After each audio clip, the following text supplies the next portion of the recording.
proyecto dedicado a la divulgación, formación y terapia psicológica.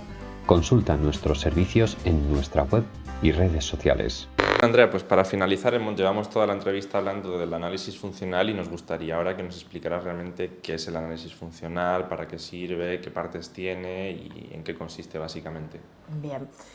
El análisis funcional es la herramienta que tenemos desde el análisis de conducta, ¿no? Donde hacemos una evaluación de aquellos factores que van a estar influyendo, ¿no? Bueno, que pueden detonar y que pueden influir en el mantenimiento del mismo, ¿no? Siempre digo que es como una ecuación que nos permite ver dónde intervenir, ¿no? O sea, lo hacemos de un poquito más tangible, por eso voy a mostrar ahora que sería un ejemplo, ¿no? De cómo lo plasmamos en un papel, porque efectivamente hablamos mucho de lo que es el análisis funcional, pero realmente puede que no podamos visualizar, ¿no? de qué se trata. Entonces, este sería un ejemplo de un análisis funcional que tras haber recogido toda la información relevante de la persona, ¿no? Pues empezamos estableciendo las variables disposicionales que hemos mencionado antes, ¿no? Historia de aprendizaje, variables del organismo que puedan estar implicadas, por ejemplo, tener algún diagnóstico médico, etcétera, que favorezca que a lo mejor estés en una condición determinada, la educación que has ido recibiendo, tu propia historia de aprendizaje, etcétera, ¿no? A mí me gusta separarlo, esto lo hago creo que de manera más didáctica de cara a los consultantes, pues las separo en las que son favorecedoras al tratamiento que vayamos a llevar, ¿no? Y de hecho hasta lo pongo en verde, y en rojo aquellas que van a ser desfavorables y que, como decía antes, no vamos a poder modificar muchas variables disposicionales, ¿no? Es decir, oye, pues eso, la productividad, ¿no? Como algo que se refuerza de manera sistemática, no vamos a poder modificarlo, pero vamos a tener que tenerlo en cuenta a la hora de intervenir. Os digo que no tengo pruebas, vamos, 100% claras, pero a muchas personas ya solo comentar esta parte de las disposicionales les resulta muy reconfortante. Por lo que hablábamos también, no atribuir todo a que es mi culpa, es mi responsabilidad, ¿no? Y soy yo quien se debe adaptar de manera sistemática al entorno. Y es que no, el entorno no siempre nos favorece. A partir de ahí pasamos a una hipótesis de origen.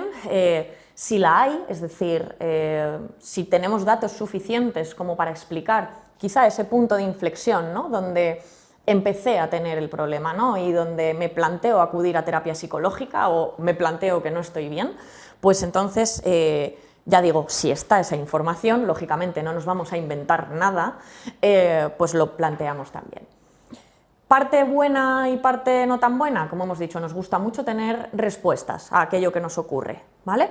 Pero incluso aunque no tuviéramos esta hipótesis de origen, porque careciéramos de esa información, tampoco va a afectar para nada en nuestra intervención, lo cual es muy buena noticia.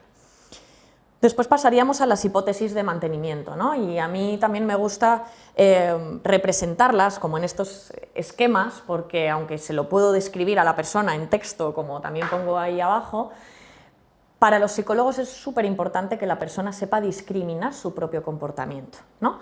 Es decir, si yo no sé cuándo se da el comportamiento problemático, difícilmente voy a ponerle remedio, ¿no? O voy a aplicar la pauta. Es decir, si alguien no sabe qué es lo que le está generando malestar, pues tengo que empezar a enseñarle a discriminar esto. Por eso, en mi experiencia profesional, me dice que establecer estos esquemas hace que la persona luego, fuera de sesión, pueda identificar mejor estas variables, ¿vale? Ojo, no con esto estoy diciendo que funcione para todo el mundo. A veces que no hacemos una devolución del análisis funcional como tal, ¿no? Pero en muchos casos sí que les ayuda a discriminar esos puntos. Entonces, como veis aquí, pues estaría representado un esquema, ¿no? Que sería de una de las problemáticas, ¿vale? Que, como vemos en muchas ocasiones, puede ser el sobrepensar las cosas, ¿no? Estar con pensamientos recurrentes sobre algo. Luego tenemos una segunda secuencia, que en este caso es, pues hay un déficit de habilidades sociales, ¿no? Es una persona que abarca muchísimo más trabajo del que puede. Mira, además es algo que vengo hablando sistemáticamente. Entonces vamos diferenciando las diferentes hipótesis de mantenimiento del problema, ¿vale? Claro, esto no es suficiente, ¿no? Sino que, bien, ahora, ¿qué me pasa? ¿No? Esto es como el ¿qué me pasa, doctor? ¿Y ahora qué? Porque poner o lanzar el problema pero no ponerle remedio, pues lógicamente no nos podríamos quedar en ese punto. A partir de este análisis y esas secuencias, vamos a ver cuáles son los objetivos terapéuticos, ¿no? Y aquí planteamos pues, que creemos nosotros, o sea, nuestro criterio profesional, el decir, bueno, pues voy a cada secuencia y voy a ver eso, qué excesos hay y qué déficits hay. Por lo tanto, ahí nos planteamos, vamos a entrenar, por ejemplo, en habilidades asertivas, si es una persona que no es capaz de decir que no, o poner límites, por poner un ejemplo. Vamos a ver o vamos a reducir pensamientos recurrentes relacionados con esto, ¿no? Que nos lleva a experimentar este malestar y finalmente hacer que nos quedemos parados, ¿vale? Así que los objetivos siempre van relacionados con cada una de estas secuencias, no es hago las secuencias y me olvido de ellas.